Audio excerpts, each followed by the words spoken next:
కణాల పరీక్ష చేయించుకున్నప్పుడు కణాలు లేవా వీర్యంలో, దీన్ని అజూస్పర్మియా అంటారు.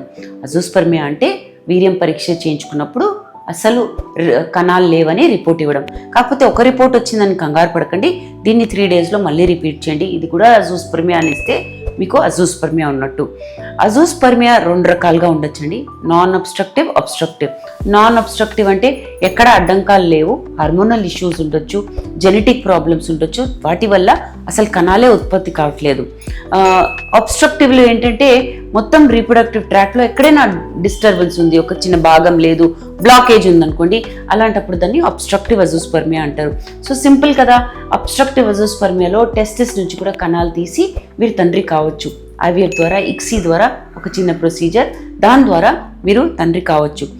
నాన్ అబ్స్ట్రక్టివ్లో అంటే హార్మోనల్ ఇంబ్యాలెన్సెస్ ఉన్నాయి, జెనెటిక్ ప్రాబ్లమ్స్ ఉన్నాయి అనుకోండి, అలాంటప్పుడు హార్మోనల్ థెరపీ ఇచ్చి కూడా ట్రై చేయొచ్చు.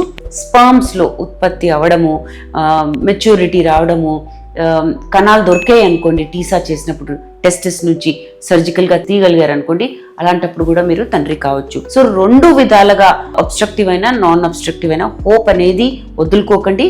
ఖచ్చితంగా ఎగ్జామిన్ చేయించుకొని అసలు హార్మోన్ వాల్యూస్ బట్టి కణాలు దొరికే ఛాన్సెస్ ఎలా ఉన్నాయి తెలుసుకోండి. ఇంకా వివరాల కోసం స్క్రీన్ మీద ఉన్న నంబర్స్కి ఫోన్ చేయండి.